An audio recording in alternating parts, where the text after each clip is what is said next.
Hello everyone and welcome to this special video today, and we're going to be talking about the Lucid Air, of course, and Lucid Motors as a company themselves.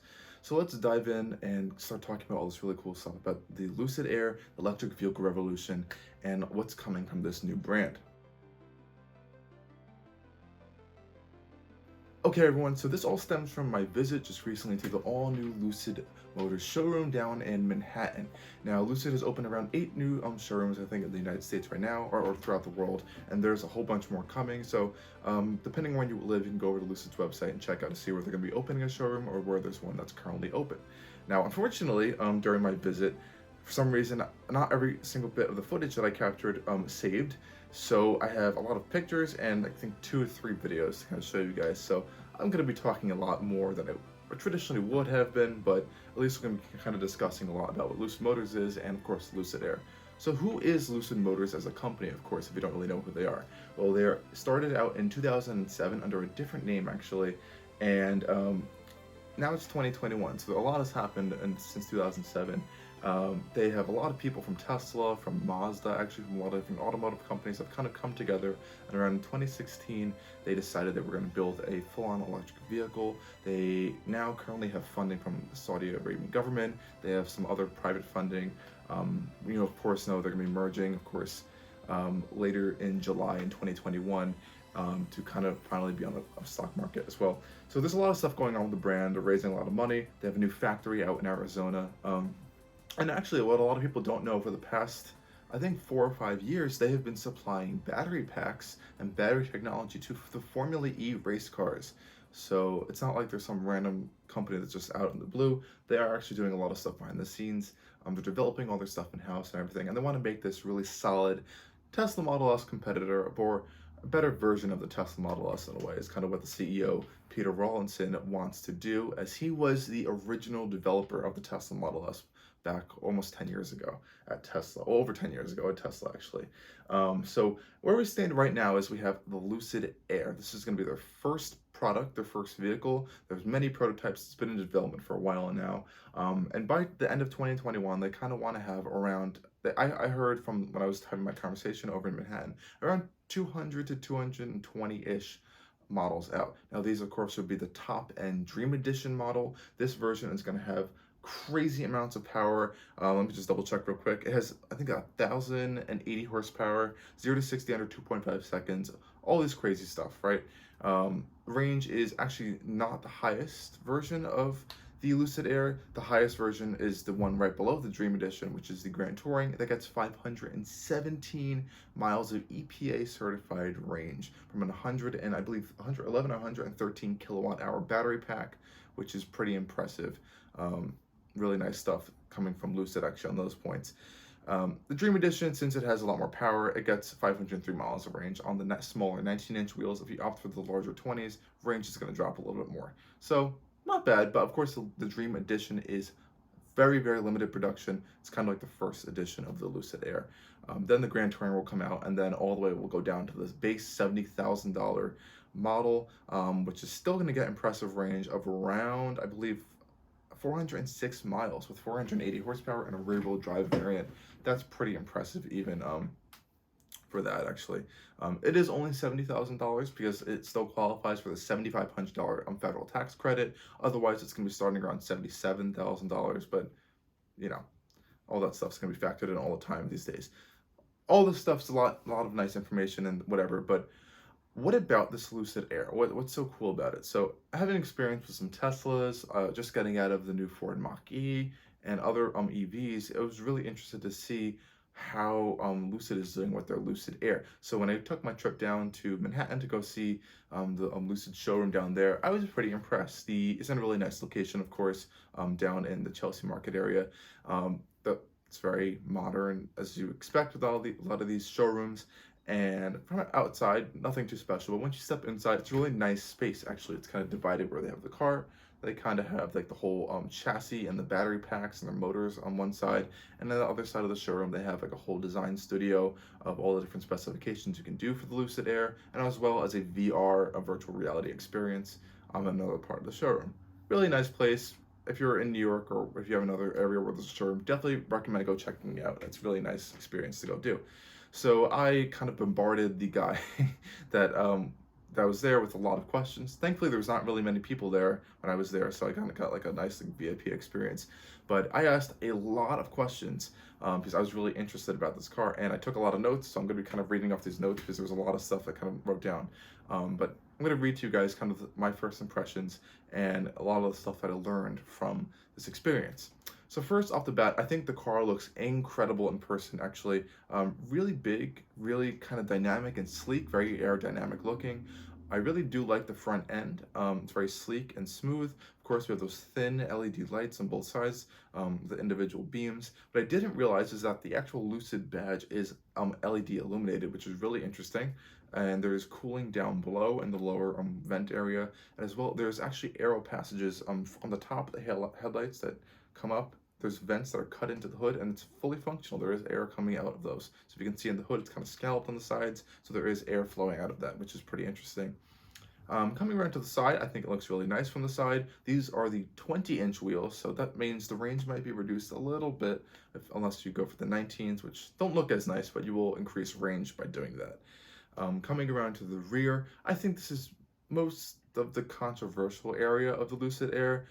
I don't mind it. I kind of like it. It's nice and kind of like sleek and whatever, but I feel like some people don't really like the rear end. It's very French in its design, very, if you like old Citroens, if you're kind of like thinking on that wavelength. But yeah, this is what it looks like in the rear. The boot space in the rear is very, very wide of an opening. Very, very wide of an opening because that entire rear clamshell just opens up. Of course, we have the one singular LED light bar where the kind of lights cascade inside if you kind of look into it. Lexus kind of does this on the LC500 with their rear taillights as well. And the roof line is really nice with this kind of curved C-pillar going out to the back. And of course, it has the badge of the model on there as well. Boot space is not decent, but I was actually more impressed with the front frunk, if you want to call it. That is around 10 cubic feet of space, I think, up there. Really, really big. It's bigger than any Tesla. It's I think it's on par, I think, almost with the Mach-E. And they were saying it's the second biggest EV trunk in the industry, just below the new F-150 Lightning. So that's pretty interesting. It also has retractable door handles that kind of flip up instead of kind of in and out, different kind of motion, but that is still a feature to kind of make the body nice and sleek as well. Moving on, actually, before you even get to the interior or anything else, I want to talk about the battery pack because they had their whole chassis laid out and as well as all the battery pack stuff, and I was really interested to kind of learn a little bit more about that stuff. So first off the bat, Lucid is offering 3 years of free charging on the Electrify American network. That's really nice, actually. So of course, if you know, Electrify America is Volkswagen's subsidiary network, charging network throughout the United States. Which is really nice. Lucid is also doing their own chargers, but which can probably be open to everyone, I believe, since it has this common connector. But they are doing some own like private Lucid Reserve chargers as well. Now to this battery pack and the chassis. So it's a modular chassis, of course, and I was really interested with the battery packs because they kind of don't work like how Tesla's one giant battery pack is. They work more on like those different individual packs that can be kind of like removed in a way. If you want to think of it, if you look at GM's Ultium battery technology, where there's kind of like these different cells that can be stacked or placed vertically or horizontally, that can be like come in these different packs. So there's like these individual rectangular packs of battery cells that can be moved all around.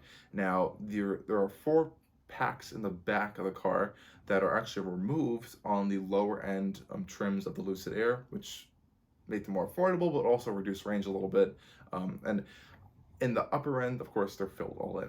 So there's 4 of those that are taken in and out. Now, I wasn't really getting a clear question on an answer on this, but I asked the question of, when you remove those packs in the rear, do you get additional leg room? Because now there's that empty space in the floor. Are they going to dip that out and put leg room? I didn't get a clear answer on that. I'm guessing they might, but when I sat in the back of the Lucid Air, it was huge. The legroom is incredible, headroom is incredible, space is incredible, but the floor was, if you've been in an EV, sometimes the floor is a little bit high. I did feel it was a little high. I felt like my knees were sitting a little high. but nonetheless, you can just stretch your legs out. That's how much space you have in there, and they're all like that, which is pretty impressive. Another thing to note is that yes, it has like adaptive dampers and stuff, but no air suspension. There's no air suspension at all on the Lucid Air. They did say that the Lucid Gravity, their upcoming SUV, will have an air suspension system. So if you guys do want that, wait for the Lucid Gravity, or go for a Tesla Model S, or an EQS or something else like that. But again, there's no air suspension on this. From what it looked like, they appear to be a double wishbone setup up front and a regular setup out back. So nothing too crazy there. Pretty standard stuff in this luxury segment. Otherwise, on the exterior, everything was really, really nice. Now, keep in mind, this is a pre-production demonstration unit. They did have some units that were driving around in New York City that were kind of like more developed, but this was more like a demonstration pre-production unit. Didn't have the final software inside and all that stuff. But even with this, I was going a little bit crazy, kind of examining all the different panel gaps, looking at the door fitment, looking at kind of window alignment, if there's any offsets anywhere.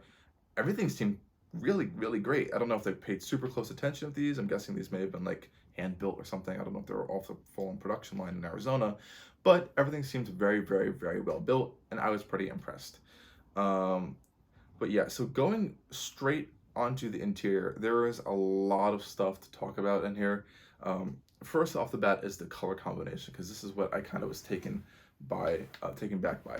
So I'm just gonna hop over to Lucid's website, because there is a few different color combinations on the interior, so I can just remember them. So all the color combinations of the interior were derived from pictures that they took in California, and they took the color template, the palette, out of the picture and applied that to the interior. So we have the Santa Cruz, we have a Tahoe interior, we have a Mojave, we have a Mojave PurLuxe, and I think that's it. They're pretty bland colors. They're all different shades of like gray, black, tan. That's pretty much it. The materials are very nice, but what I have a feeling is going to be causing a problem later on, especially even when configuring the cars, or I think people might get annoyed by, is that in every single specification, the rear seats are a lighter color than the front seats. Really strange. I was asking the guy about this. I'm like, why are you guys doing this? So they're saying that they kind of wanted to put an emphasis on the rear seats. They wanted to make the rear cabin feel a little more spacious and lighter. By doing that, they have the rear cabin with a lighter color. I don't personally like this. I'm gonna be honest. If you want the kind of like the most even color, you would have to go with the Mojave specification, which is black front seats and like a dark light gray rear seat combo. Otherwise, you're gonna go have like, if you go with the Tahoe, it's full black up front and then full tan in the back. And if you go with the Santa Cruz, it's full black up front and full like white in the back. Weird. It's kind of strange. I'm not sure how I feel about that. Hopefully they'll offer a uniform color at some point, because I have a feeling that people are going to kind of get a little bit annoyed by this.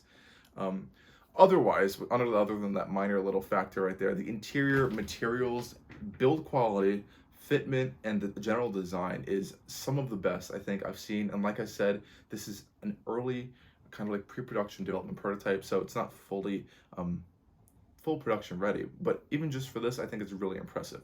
So I was doing a little bit of talking around. I learned that some former Ford interior engineers and designers were taken kind of from Ford, but now they work at Lucid and they're working on this project. And not just your everyday Ford people. We're talking about like Ford GT level people and all that high up there. So they're top notch. And I actually kind of saw a little bit of a design similarity. So I was looking at the steering wheel, which I think is incredible. This has to be one of my favorite steering wheels I think I've seen. It has this really nice, a little bit of a rectangular horizontal design, but I really like the kind of like the thumb dials, which are floating, and they have this really nice kind of striated pattern, whatever. And of course there are buttons on the bottom and this nice metal bar, but they kind of remind me of something off of Ford GT actually. And I was like, huh. So that connection kind of just came in right there. Of course, what you can't miss is the full gigantic curved dash screen, whatever you want to call it, up front. Now, we need to talk about this because there's a lot of stuff actually going on up there. So to your right, you have your infotainment system. Thankfully, this infotainment system comes with things like Apple CarPlay, there's Amazon Alexa integration, I think Spotify and Tidal, and a whole bunch of other stuff integrated into it. It's not in the final version yet, so we're waiting for the final version, but I was playing around with it. It seems pretty fine so far. Everything was quick and very responsive. And then directly in front of you is you have your speedometer and all your driving information. And then to the left is kind of like a control panel. So there's things like some lights, you have the ability to open the front and the rear trunk, and then all the other control panel stuff. So I think it's a really nice layout. I found it incredibly more easy to see out of this screen than in the Taycan. Or another good example that has a similar kind of screen setup is in the new Escalade. I think this is the best interpretation I've seen yet.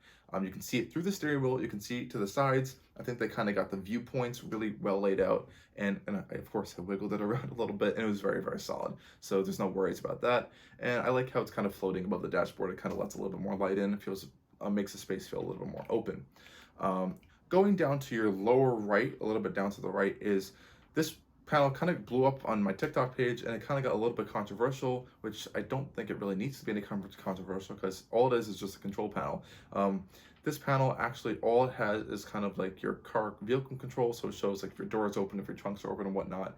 Interior lighting, seat controls, there are physical seat controls as well as your HVAC controls and a few other like small like settings and stuff. Now at the bottom, you can swipe up the screen and it will reveal a absolutely massive storage space underneath, which you don't even have to do, because just right behind that you have an equally massive storage space which has cup holders, wireless charging, of course, and a center armrest as well. So there's a lot of storage going on in the Air, which I think is really nice. Additionally, I was really impressed with the interior materials. Now there was like a nice Alcantara material on the dashboard, on the door panels, kind of like a canvas material mixed in as well. Nice stitching everywhere. Of course, the leather felt incredible on the seats as well as on the steering wheel. And I think, yeah, and all the stuff was nice. The real open pore wood was really nice. The real metal trim all over the place was really nice. But what impressed me the most was looking up. So if you've ever been in a Tesla Model X, the screen kind of, the front windshield just cascades completely over you. This is the exact same feature. Now, of course, there is Alcantara like lined or microsuede material lined headliners, sun visors up there that are built in as well. I like this interpretation more than on the Tesla Model X. Feels a bit more sturdy.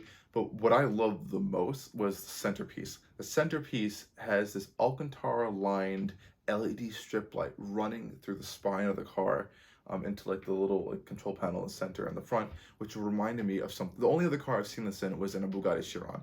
When I went to go see a Bugatti Chiron Pro Sport back in September 2020, that was the only car I've ever seen something like this in, and I think it adds an incredible like ambience to the interior. Of course, and like I said, it's an LED light, of course, and the color can be changed. So there is interior ambient lighting as well. I think that's my favorite feature, one of my favorite features of at least the front end of the interior so far. And like I said before, the quality of everything is really nice.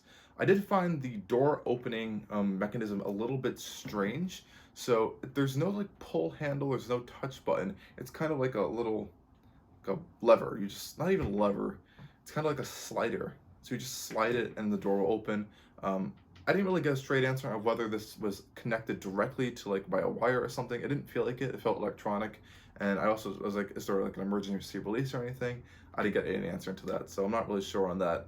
I guess we'll have to wait a little bit more to kind of get an answer on that. But anyway, general quality and all that stuff, super nice. Storage is great. I like the software. And just quickly with the software as well, there is information on the lower screen that can be dragged and dropped on other screens if you don't want it down there. So there's a lot of customization and modularity that's going to be going on there as well. Of course, over there, updates and all that stuff. And as we move on to the rear of the car, I can't not mention the Dream Drive.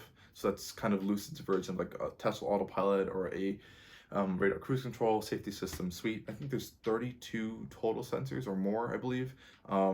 And there's everything, it's like ultrasonic sensors, there's like a LiDAR sensor, there's radar, all that stuff is packed in, cameras and all that stuff. There's cameras in the door frames, there's cameras in the mirrors, there's cameras in the front and the back. So there's a lot of safety systems on the car as well. And I believe Lucid is just about to launch their Dream Drive system really soon. Hopefully they'll come out before I put out this video so I can give you guys an idea of what it looks like. Anyway, so moving on to the rear seats. Now this is where they're putting a huge emphasis on the rear seats. So coming back there, the door, everything, all the materials, all the quality is the same. The door, everything feels really nice. Of course, all the doors are soft close, and the rear does get sunshades that are powered as well as the rear glass. But this rear space is massive. I've never really sit in something this big. I think it's on par with like a Maybach S-Class. That's how big this rear seat room is. It's really impressive. You can stretch out. There's vents underneath the front seats that will provide air. There's of course there's your own climate control system. Now they said there's a 5K resolution miniature display back there for like you know, your air band controls. I don't think it's going to be as advanced as the one on the new Model S update, but it is there. Again, like I said already like 4 times, the quality is everything's really nice. Center console's nice and rigid. There's real metal trim. Not really any hard, I don't think I even saw any really hard plastics at all. Everything's really, really nicely made. Now, if you do notice, there's one big thing. If you've seen in the earlier Lucid Air prototypes, there was these crazy first class rear seating. This does not have that. That is not available actually right now. They're still working on that, and it's going to be coming as an option soon. But regardless, these seats I think are really impressive, just as they are. Only a little minor complaint is that the floor is a little bit high, I think, but like I said before, you can kind of stretch your legs out, you have a little bit more space. I love the rear of the front seats. Just looking at them is really nice. There's like a little California Bear logo on the side. There's like this nice canvas material. All the colors look really nice. There's like a nice door pocket as well. There's sunshades. There's a central armrest that can fold up and down as well. So you have a lot of nice features back there. Nothing really big to worry about. I didn't get a straight answer though. I did ask, is there rear seat heating and cooling? I have to double check on this. I'm gonna have to double check on this again. But he said there wasn't. I was like, oh, it's only on the front seats. He's like, yeah. So the front seats do get heated, cooled, and massaging seats, which I did test out. Works very nice. But I didn't get a straight answer of whether they're in the rear seats. I would hope they are, especially for this price. This one's the Gran Touring model. We're talking about like $130,000 here plus. So I would hope there's at least heated rear seats. I'm not sure if there's gonna be a package for that, but I'm pretty sure there is. But I didn't get a straight answer when I was at the Air place, Lucid Motors place at least. Other than that, I was asking a lot of questions on the roof, because this one has the full glass panoramic roof, which is beautiful. It's not completely full, of course. It's that center spine piece kind of like blends into like another. It's kind of separated when you look up. You have to take a look at it to kind of see it. But I think it's really nice. Definitely lets a lot of nice light into the cabin. Makes the whole space feel a lot more airy and open as well. It's pretty tinted as well, so you're not going to get sunburn. You're not going to get a lot of UV rays. But of course, this is not standard. So there is going to be a standard roof that is just a metal roof. But this one, of course, has the glass roof. And I was asking, are there going to be kind of like roof mounts? Or there's going to be like roof accessories? And he's like, yes, of course. They're actually working on that right now. And there's 4 kind of like cutouts in the corners of the roof where there's going to be like access points to kind of mount that stuff onto. So that is coming. If you guys want to put like a, I don't know, cargo box or something on your roof, it's going to be there. I did ask about towing. I didn't get any answer out of that as well, so I'm not really sure what's going to be going on with towing. I would probably wait for the Lucid Gravity SUV to tow anything. If anything, just, I don't think people are going to be able to be towing with these types of vehicles anyway. I was just curious to see what was going on with that. Other than that, there really isn't too much that I was really able to get out of it. Of course, this was a static prototype that was like display vehicle that was in the dealership, and there was no test drives because that's just not happening just yet.